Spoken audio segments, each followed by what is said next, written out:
राधे राधे, जय श्री कृष्ण।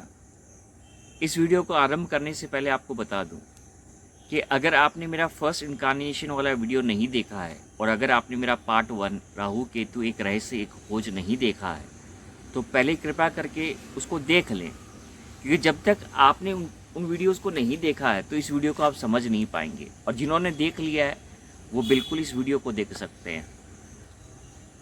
आपसे एक बात पूछता हूँ, कहता हूँ आपसे, जब माँ पार्वती ने पिता शिव की आराधना की तो क्यों की उन्होंने आराधना? एक सिंपल सा कारण बताता हूँ मैं आपको। क्योंकि वो पिता शिव को ये एहसास कराना चाहती थी कि वही माँ सती का इनकारनेशन है, वही माँ सती का इनकारनेशन है। तो इसके लिए उन्होंने तपस्या की। अब ये जो तपस्या थी वो क्या थी? उन्होंने अपनी शक्ति को राइज किया। राइज कैसे किया? केतु हमारी शक्ति होती है, केतु हमारी उत्पत्ति होती है, और जब हम तपस्या करते हैं तो वो शक्ति हमारे अंदर राइज होती है। जैसे मैंने आपको कहा है, Ketu is our creation, it is the source of our energy.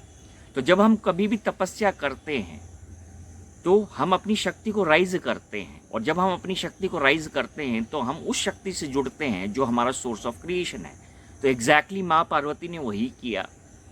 माँ पार्वती ने अपनी शक्ति को राइज किया। किस लेवल तक? माँ सती के लेवल तक, क्योंकि वो जानती थी कि उनके पास वही पावर है। और जब तक वो पावर पूर्ण नहीं हुआ वो तपस्या करती गई करती गई करती गई, लेकिन जब वो पावर उन्होंने अचीव कर लिया, दैट वाज द मोमेंट पिता शिव ने उनको रिकॉग्नाइज किया कि यही माँ सती हैं जो पार्वती बन के आई हैं। इसका अर्थ क्या है? इसका अर्थ ये है कि शक्ति ने अपनी तपस्या से पिता शिव को अर्जित किया, अपने पति परमेश्वर को अर्जित किया।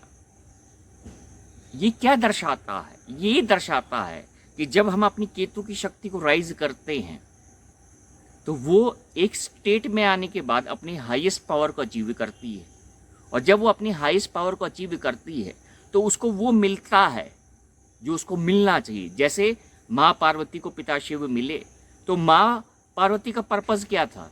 माँ पार्वती का पर्पस पिता शिव थे, और केतु वो एनर्जी थी जिसके थ्रू उन्होंने उस पर्पस को अचीव किया। ये जो एग्जाम्पल है ये अपने आप में हमें ये दर्शाता है कि राहु केतु की एनर्जी एक्चुअली क्या होती है। इसलिए केतु हमेशा एक फेमिनाइन एनर्जी है। केतु हमेशा एक फेमिनाइन एनर्जी है, इस बात को आप गांठ बांध लें। केतु हमारे अंदर वो शक्ति दर्शाती है। केतु हमें वो बताता है कि तुम क्या हो, तुम्हारा पावर किस हद तक है और तुम अपने आप को किस हद तक पूर्ण कर सकते हो। अल्टीमेटली हम सबका उद्देश्य क्या है? यहाँ पर हम सबका एक ही उद्देश्य है कि हम अपने पर्पस को फुलफिल करें। जैसे माँ पार्वती का उद्देश्य था पिता शिव को पाना, उसी तरह हम जब यहाँ पे आए हैं तो हमें भी अपने पर्पस को पाना है। लेकिन जब हमें पता ही नहीं कि हमारा पर्पस क्या है तो हम उसको पाएंगे कैसे और उसके लिए तपस्या कैसे करेंगे? तो इसके लिए आपको क्या करना है वो मैं आपको बता देता हूँ। हमारा ये जो हार्ट चक्रा होता है, ये जो हार्ट चक्रा होता है, इसके अंदर वो जो डिवाइन मैस्कुलाइन है और वो जो डिवाइन फेमिनाइन है उसकी एनर्जी स्टोर होती है, वो स्टोर होती है। और जब हमारी शक्ति, हमारी जो कुंडली शक्ति है वो हमारे हार्ट चक्रा तक पहुंच जाती है तो वो जो डिवाइन प्रोसेस है मर्जिंग का वो स्टार्ट होता है। वो जो एनर्जी है वो बैलेंसिंग होनी स्टार्ट होती है।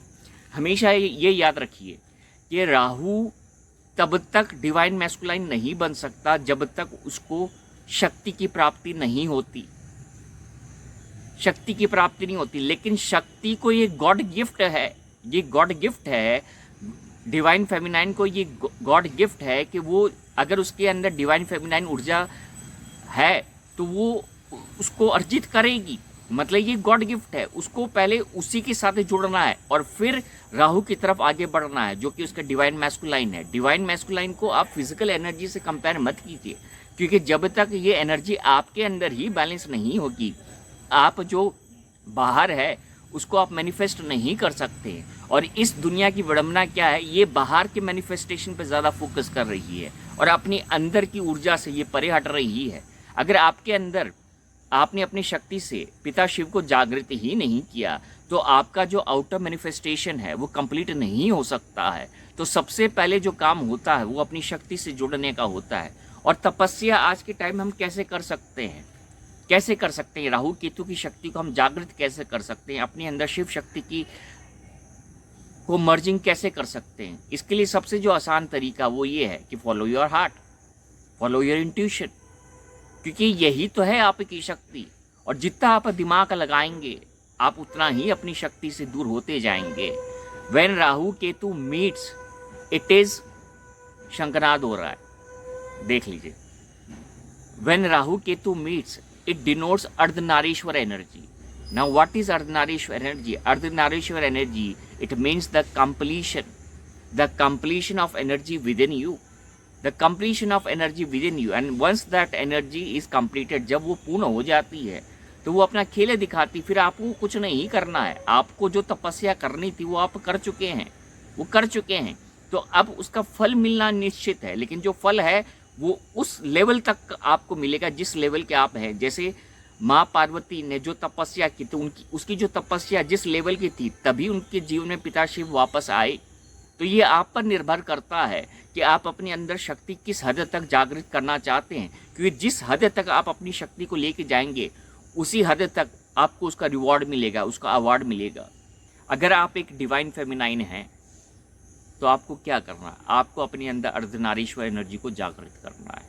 अब इस एनर्जी को कैसे आप जागृत कर सकते हैं? वेरी सिंपल है, वेरी सिंपल। आपको कोई तपस्या नहीं करनी है, आपको हिमालय पे जाके नहीं बैठना है, आपको 24 घंटा पूजा पाठ नहीं करनी है।